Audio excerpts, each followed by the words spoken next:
Welcome, my sons and daughters.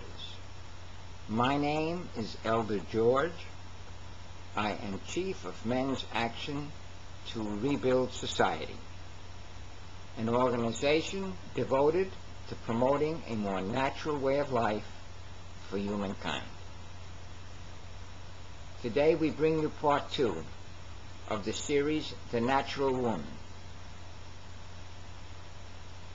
The title is A Woman's Body, an Expression of Her Being. A woman's body, an expression of her being. Gloria Steinem, the famous feminist, recently stated that gender did not determine the living of her life. What Gloria Steinem doesn't understand is that her gender is a function of who she is. You are not a function of your gender. Your gender is a function of you. Your body is the holy temple in which you reside. It is an expression of you. You are not an expression of it. It's not like there was an empty body around and you went in there, but it really doesn't represent you. This is a very important concept to understand. It is beyond the comprehension of feminists and most of Western thinking. Your body was formed to accommodate you. Learn to love your body. Not narcissistically, but in the sense of knowing that it was designed to accommodate you. It is the holy temple in which you reside. Be grateful for that temple and care for it as best as you know how. The better you care for it, the better it will function, and the better it will enable you to express yourself and fulfill your purpose in life. Stand in front of the mirror and take a good look at yourself. Take off your clothes and examine yourself from the hair on top of your head down to the nails on each toe. Recognize that your body was designed to bring life into this world and to nurture it and humankind. Not every woman can have a child, but every woman can nurture the race in some way. That's your function in life, and the body given to you was designed to help you fulfill that function. Your unique abilities cause you to be sought after by real men. Men build organizations. That's one of the things they inherently do. They build teams, clubs, gangs, armies, organizations of various sorts. One of the organizations that men build is family. But unlike all the other organizations, that's one they can't do by themselves. They need you to bring life into this world and nurture it. Therefore, men seek women who have the qualities that they feel will nurture the race. They set standards of performance, and those women who meet these standards are sought after. Having these qualities that men seek empowers women, not at the expense of men, as we have in this society, but because of men. Because you can do something that they can't. That's why you're important to them. That ability gives you the opportunity to be selective as well.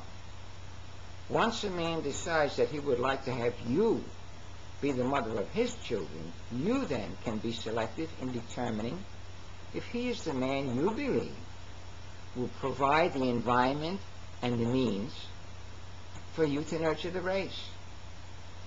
That's what the mating process is all about. An example is the mating habit of deer. The doe, the female deer, after having captured the attention of her suitor, the buck, will turn tail and run away. If the buck follows her, she will increase her speed and run over treacherous terrain and perhaps jump across a dangerous ravine. Periodically she circles around the buck as if signaling approval, but when he attempts to mount her, she runs off again. The doe is testing the agility, the swiftness, the stamina, and perseverance of the buck. She knows that when she mates with him, she will be put in a vulnerable position. She expects that he will have the ability, courage, and desire to protect her. She expects the buck to provide the environment and means that will enable her to bring forth life and nurture it. More than that, she expects that the buck will be willing to die for her. That, ladies, is the only type of man you should marry. One who's willing to die for you. However, he has to recognize in you the qualities that would want him to want you to be the mother of his children. Remember, ladies, men instinctively marry the mothers of their children. They do not marry their playmates. They do not marry their playmates.